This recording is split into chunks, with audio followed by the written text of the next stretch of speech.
Hey everybody, a question today about the mind and what it's there for. Um, Hi Claire, it would be great to hear a question regarding the mind's use once the personal is dropped and how much fun there is to be had with it. I was confused about that in respect to its actual use, thinking the mind had to go and be silent, but it seems it's not like that at all. No, no, and I think that's quite a common misconception, isn't it? That studying or exploring what's real means that the mind switches off. But no, why would we want that to happen when really this and what even do we mean by the mind? Well, we could say it's the conscious aspect of the mind is that experiential analysis, creation, reasoning, um, calculation, observation, narration, and awesome. It's amazing. It's amazing that we've got that. Really, that we had that there's this conscious faculty within this system that can take in information, that can create from it, that can um, plan, that can project into the future, can think about the past. It's amazing. And so, like, really, the last thing we're trying to do through this is to make that defunct. What we are doing through this is to allow that to come back home, to come back to reality, because that conscious space of mind, when it's misunderstood, is is like an ongoing narration of torture, isn't it? Because the commentary is believed, the projections are believed, the creation of a concept is actually not understood as a creation of a concept. It is just believed as reality, and then the fear of that creation that we live with and we wake up in the middle of the night with is it's an ongoing torture, and it sucks energy from the body. It creates tension and disease. It creates conflict in our relationships. Does it? Yeah, it's horrible. And it seems to me that misunderstanding of the conscious mind of what it really is is the reason for this mental health crisis that we're in, because we're trying everything we can to dampen that down, numb it, push it away, silence it, get rid of it, get rid of the tension and the feelings that are part and parcel of that misunderstanding.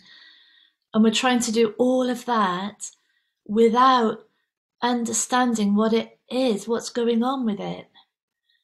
And the more we try, the more we numb, and we know this, don't we, through our addictions, the more we try and silence that mind, the more it just springs back again.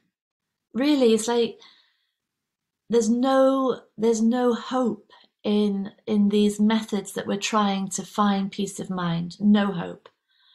Because there's no fundamental readjustment of the relationship with it.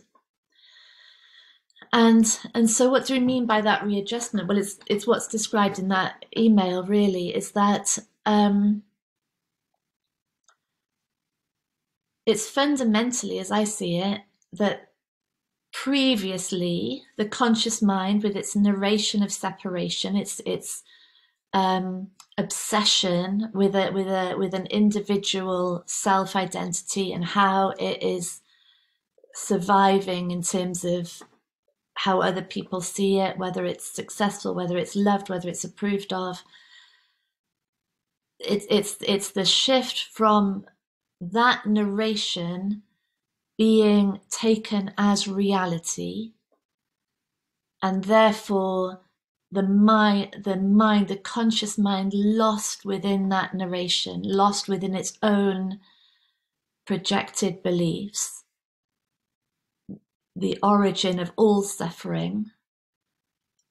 Is the shift from that to the understanding that that is what the mind does. That's its nature, and that that is a reflection of a belief structure founded on the idea of ourselves as a separate, controlling entity that has to be protected, and so that narrative comes directly from that belief structure, and actions will come from that belief structure. But the fact that it's conscious, now these things come in from the subconscious, sort of bubble up, and they can be observed, then seen. There's a presence to them instead of just lost in them. And then it's seen. The play out of the conditioning is seen. It's understood where this narrative comes from.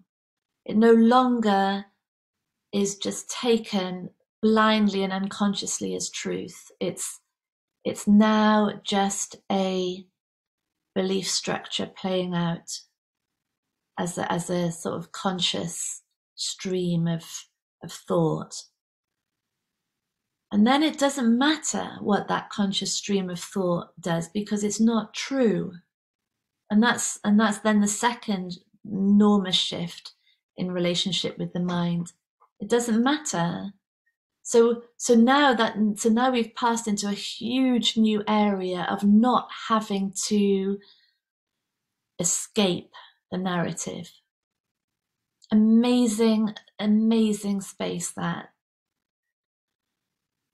And so when people are on my course to escape the narrative, to fix it, to get rid of it, there's no answer in that, because that comes from the relationship to the mind that it's real. But the moment it's like, no, it's not real. It's just a belief, a stream of beliefs. And then it doesn't have to go anywhere. And then, in fact, lots of teachers talk about this, the sort of such deep understanding of the origin of those thoughts, of the role they've played in our lives, of the protective mechanism of them. They're really loved then. And then there's nothing that the mind can create that actually isn't loved, isn't understood for what it is. And then the third shift, we could say then, is once we've moved from understanding that it's a projected narrative coming from what's been learned. There's no truth in it ever, and that it therefore doesn't have to be numbed. That it's wholly welcome. And then the third shift then is like really like a sort of recognition of the creative capacity of this mind. There's no self doing it, and yet there's words, there's spoken words, there's planning, there's written words, there's projects coming out, there's detail being arranged, there's all the things that the mind has ever been exposed to, that it's ever known, that all the people that have ever come into that sphere of recognition, it's all there. And the mind is, largely the subconscious mind is bringing it all together in this incredible alchemy. And then there's outputs. Where are they even coming from, these things? Like artists who wake up with a an entire song there, and these things where like it doesn't even have to be that enormous. It's even just like the saying of one word is a complete miracle. So that's the third area then, is this recognition of the mind's creative, miraculous power, that isn't there's no self individual in charge of it. How could there be? The conscious mind isn't in charge of it. The conscious mind is just the place where these things become experienced, become visible, can be then appreciated and honored. Yeah. So it's the total opposite. This is not about silencing the mind ever, ever. That there's a long history of us trying to do that, and it just can only end badly for the system, because the ways to silence it are never healthy. But it's a deep recognition of what the mind is, and it's the ending of the idea that the conscious mind is somehow the voice of an actual separate individual controlling me. It's just a space where things become visible and into awareness. That's it. Yeah. Great question. Yeah, no, our minds are our superpowers. Yeah, this is all about setting them free, bringing them home and setting them free. Lots of love. Bye.